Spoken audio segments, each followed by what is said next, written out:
Sir, भारतीय सेना ने अमृतसर में स्वर्ण मंदिर की रक्षा कैसे की और उस पर लक्षित पाकिस्तानी सेना के मिसाइल हमलों को कैसे विफल किया? इस प्रश्न का उत्तर देने के लिए एक छोटी सी भूमिका अनिवार्य है।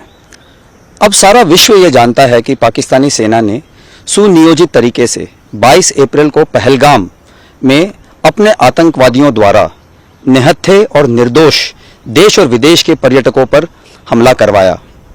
ये एक कायराना हमला था। इसमें 26 लोगों ने अपनी जानें गंवाई।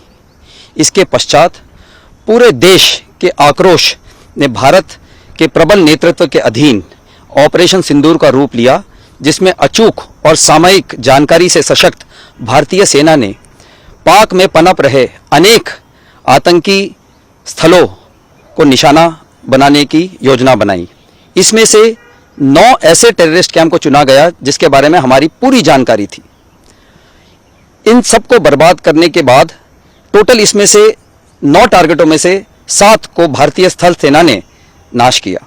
ये हमारे लिए एक निर्णायक विजय है, क्योंकि चुने हुए सभी लक्ष्यों को हमने पूर्ण रूप से सिद्ध किया। हमने केवल आतंकवादी और आतंकी ठिकानों को नाश किया, इसके अतिरिक्त किसी को कोई भी नुकसान नहीं पहुंचाया। इससे पाक सेना ने भी खुले तौर पर स्वीकार किया है। हमले के तुरंत बाद भारत ने सार्वजनिक सूचना जारी की कि हमने केवल आतंकी ठिकानों का नाश किया और किसी भी पाकिस्तानी मिलिट्री के संस्थाओं को कोई नुकसान नहीं पहुंचाया और भारत के नीति और नैतिकता के अनुसार किसी भी सिविलियन को निशाना नहीं बनाया। इस हमले से पहले भारतीय सेना के surveillance, electronic warfare, early warning और एयर डिफेंस के सभी जरूरी उपकरण तैयार और तैनात थे। 7 मई की रात को हमने पुख्ता जानकारी मिली कि पाक किसी भी उचित और वैध टारगेट के ना होने के कारण भारतीय सैन्य ठिकानों को और सिविल इलाकों को, खास तौर पर धार्मिक स्थलों को निशाना बनाएगा। इसमें अमृतसर में स्थित गोल्डन टेम्पल सबसे अहम था। हमें अतिरिक्त जानकारी ये भी मिली कि गोल्डन टेम्पल के ऊपर वो भारी तादाद में ड्रोन और मिसाइल से हमला करेगा। इसीलिए हमने तुरंत आधुनिक, अतिरिक्त एवं उपयुक्त एयर डिफेंस को उपलब्ध कराया और रणनीति के अनुसार गोल्डन टेम्पल को चारों ओर से एयर डिफेंस की सुरक्षा दी गई। 8 मई की सुबह को अंधेरे में पाक ने अनुमान अनुसार ड्रोन और मिसाइल के जरिए से सभी सैन्य एवं सिविल ठिकानों पे और खास तौर पे गोल्डन टेम्पल पे भारी तादाद से ड्रोन का हमला किया।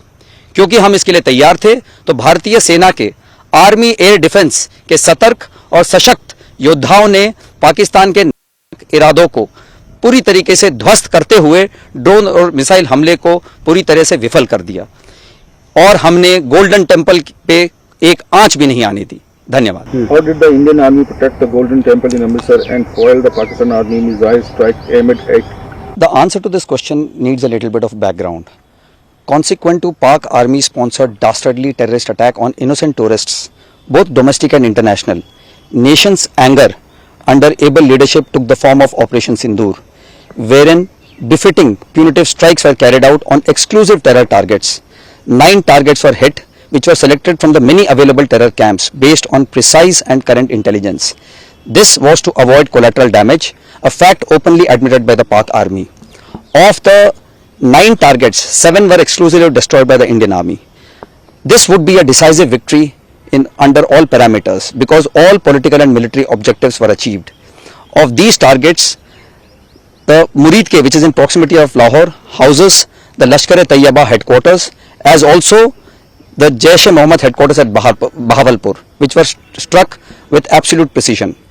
Soon after the strikes, we issued a statement clarifying that we intentionally did not target any Pak military or civilian infrastructure. Before the strikes went in, our surveillance, electronic warfare, early warning and air defense assets were suitably deployed. Knowing that Pak Army does not have any legitimate targets, we anticipated that he will target Indian military installations, civilian targets, including religious places. Of these, Golden Temple appeared to be the most prominent. We also received credible intelligence that Golden Temple is a prime target, which we had brainstormed earlier. We mobilized additional modern air defense assets to give a holistic air defense umbrella cover to Golden Temple, which is a veritable symbol of nation's syncretic faith.